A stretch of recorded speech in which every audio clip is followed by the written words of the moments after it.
असं आहे की आता आत्राम साहेब अजित पवार गटामध्ये आहे सध्या, आणि असे छोटे मोठे नेते काही असे दावे करत असतील, त्याच्यामध्ये काही तथ्य नाही. कसं आहे की तुम्हाला माहीत आहे की आमच्या राष्ट्रवादी काँग्रेसचे 10 उमेदवार आम्ही उभे केले होते, 10 पैकी 8 निवडून आलेत. एक उमेदवार तर अतिशय कमी मतांनी पडलेत, नाही तर 10 पैकी 9 उमेदवार निवडून आले असते.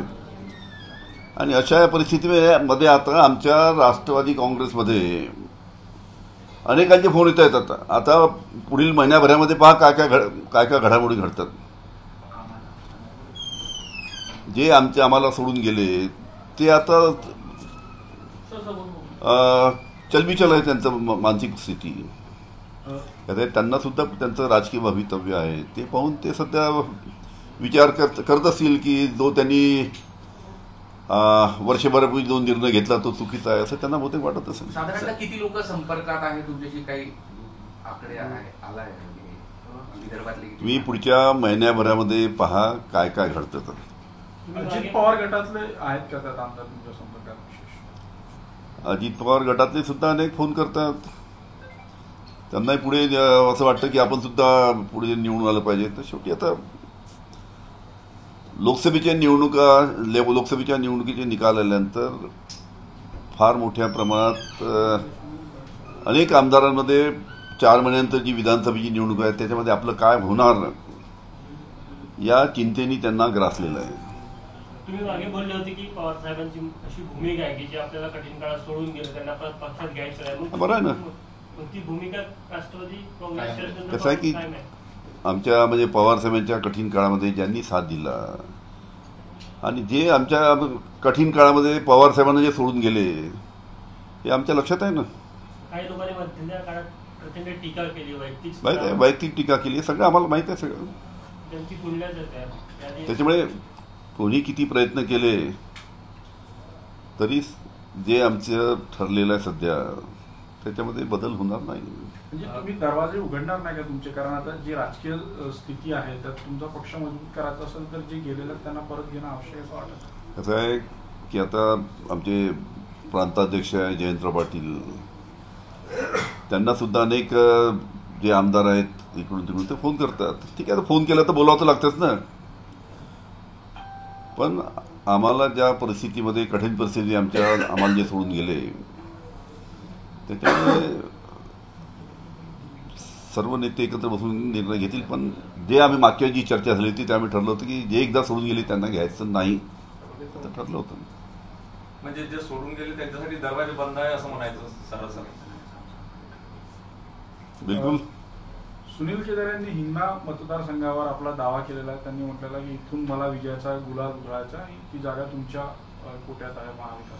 नाही, कसं आहे की आता जेमतेम आता लोकसभेच्या निवडणुका आटोपल्या, आता विधानसभेमध्ये चर्चा होईल.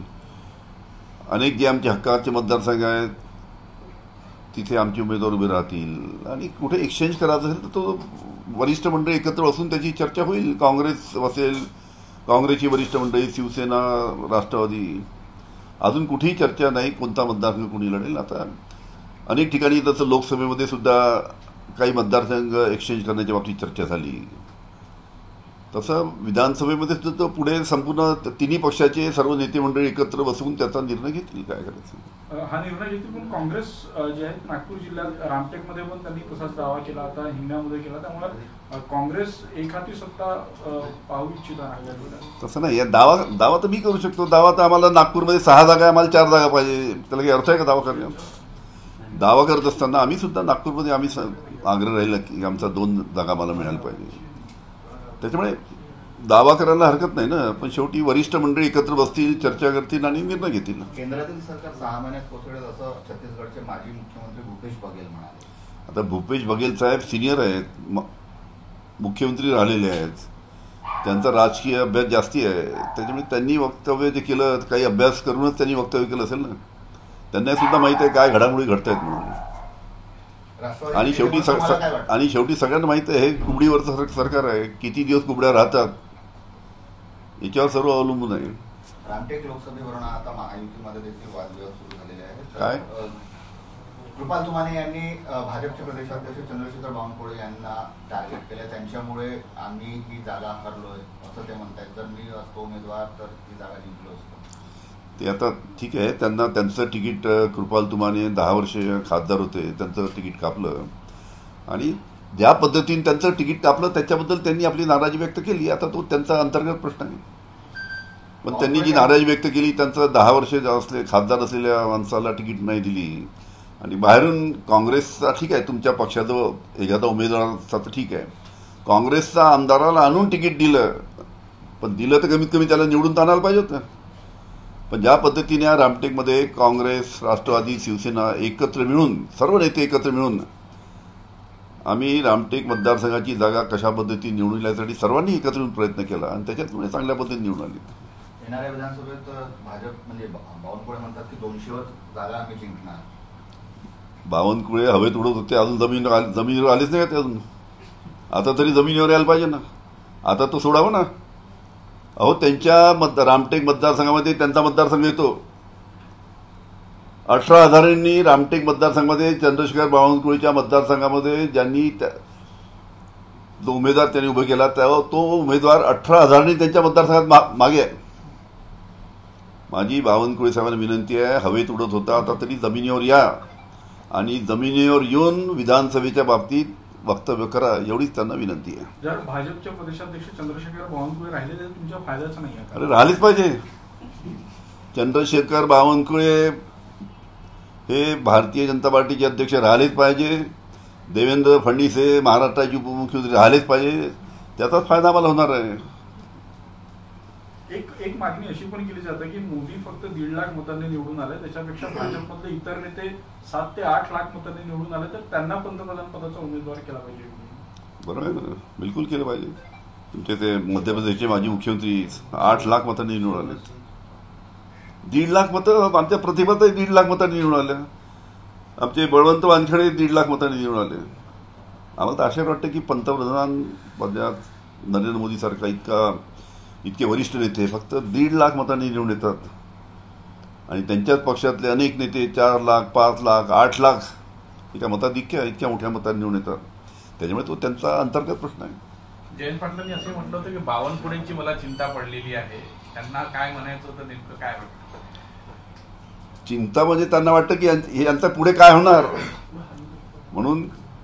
कसं आहे की ते आता महाराष्ट्राचे भारतीय जनता पार्टीचे अध्यक्ष आहे, त्यांच्या नेतृत्वाखाली आणि देवेंद्र फडणवीसच्या नेतृत्वाखाली ज्या पद्धतीनं लोकसभेमध्ये त्यांची दानादान झाली त्याच्यामुळे सगळ्यांना त्यांची चिंता आहे यांचं काय होणार म्हणून.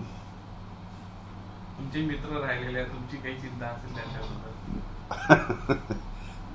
आमच्या त्यांना सदिच्छा आहे की त्यांनीच महाराष्ट्राचं भारतीय जनता पार्टीचं अध्यक्ष राहावं विधानसभेच्या निवडणुकीपर्यंत, म्हणजे त्याचा आम्हाला फायदा होईल. जरांगे पाटील उपोषण करणार, मात्र त्यांच्या उपोषणाला परवानगी नाकारलेली आहे. असं आहे की त्यांच्या उपोषणाला परवानगी नाकारली तरी पण ते उपोषण बसत आहेत. कसं आहे त्यांच्या सुद्धा मागण्या ज्या आहेत त्या कमीत कमी सरकारने ऐकून त्याच्यावरती ज्या काही योग्य असतील त्याच्यावरती निर्णय घ्यायला पाहिजे काय असेल तर. नीटच्या परीक्षेमध्ये खूप गोंधळ झाल्याचं दिसत आहे. पहिल्यांदा ऐकतोय की नीट ही अतिशय महत्वाची परीक्षा आहे. मलाही काल अनेक पालक येऊन भेटलेत आणि 720च्या 720 कसे मार्क मिळू शकतात. एका क्लासमध्ये समजा 8 विद्यार्थी आहे, ते मला संपूर्ण मी डिटेल घेतलं त्याचं. एका क्लासमध्ये समजा 8 विद्यार्थी आहे, 8च्या 8ही विद्यार्थ्यांना 720 मार्क. मला तर पुढे आश्चर्य वाटतं की केंद्र शासन ही परीक्षा घेते आणि असं असताना अशा पद्धतीने जर नीटच्या परीक्षेमध्ये जर अशा पद्धतीनं जर पेपर फुटत असतील तर हे आमचे जे तरुण विद्यार्थी आहेत त्यांचा भवितव्यासमोर फार मोठा प्रश्न आहे. बिचारे दिवस रात्र प्रयत्न करतात, अभ्यास करतात आणि म्हणून फार मोठ्या प्रमाणात नीटमध्ये गोंधळ झाला अशा पद्धतीच्या संपूर्ण बातम्या पुढे येत आहेत. त्याच्या बाबतीत केंद्र शासनाने चौकशी केली पाहिजे आणि जो कोणी दोषी असेल त्याच्यावर कारवाई केली पाहिजे. पण कारण की अशा सारख्या कॉम्पिटेटिव्ह ज्या परीक्षेवर लोकांचा विश्वास आहे, विद्यार्थ्यांचा विश्वास आहे, त्याचे जर पेपर फुटत असतील तर अतिशय चिंतेची गोष्ट आहे. शिंदेच्या गटाला 5 जागा आणि अजितदादांना 1 जागा असं असतानाही दोन्ही गटाला एकच मंत्रिपद मिळेल अशी चर्चा आहे. त्यामुळे कुठेतरी अजित पवार गटावर पुन्हा डावलण्याचा प्रयत्न केला जातो भाजपकडून. कसं आहे आता तो कोणाला किती मंत्रिपद द्यायची तो भारतीय जनता पार्टी आणि त्यांचे जे मित्रपक्ष आहेत त्यांचा अंतर्गत प्रश्न आहे. आम्हाला काय तो त्यांनी निर्णय घ्यावा, कोणाला 1 द्यायचं, कोणाला नाही द्यायचं, कोणाला 2 द्यायचे. कोल्हापूरसह अनेक ठिकाणी बॅनर लागलेले आहे, सुजल्यावर कळते शरद पवार मारतात. संपूर्ण निवडणुकीमध्ये तुम्ही पाहिलं, एक गोष्ट तुमच्या लक्षात आली असेल की बारामतीमध्ये अजित पवार यांच्या मिसेसला जी तिकीट दिली त्याच्या मागचं राजकारण असं होतं की पवार साहेबांनी बारामतीच्या बाहेर जाऊ नये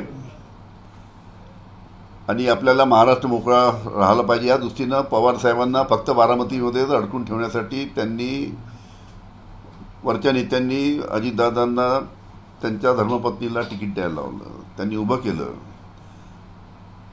पण असं असताना सुद्धा पवार साहेब संपूर्ण महाराष्ट्रामध्ये फिरत होते. अनेक काँग्रेसच्या मतदारसंघामध्ये जाऊन त्यांनी काँग्रेसच्या उमेदवाराचा प्रचार केला. अनेक शिवसेनेच्या उमेदवाराचा प्रचार त्यांनी त्यांच्या मतदारसंघामध्ये केला. राष्ट्रवादीच्या उमेदवारासाठी ते फिरले. संपूर्ण महाराष्ट्र पिजून काढला. 42-43 डिग्री टेम्परेचरमध्ये पवार साहेबांनी 60 सभा घेतल्यात. आणि ज्या पद्धतीने त्यांना एका ठिकाणी खेळून ठेवण्याचा जो प्रयत्न, जो डाव, राजकीय डाव होता, तो त्यांनी हाणून पडला आणि 10 पैकी 8 जागा निवडून आणल्या. म्हणूनच आमचे जे कोणी कार्यकर्ते असेल त्यांनी काहीतरी बॅनर लावलं दिसतं कोल्हापूरला. एबीपी माझा, उघडा डोळे बघा नीट.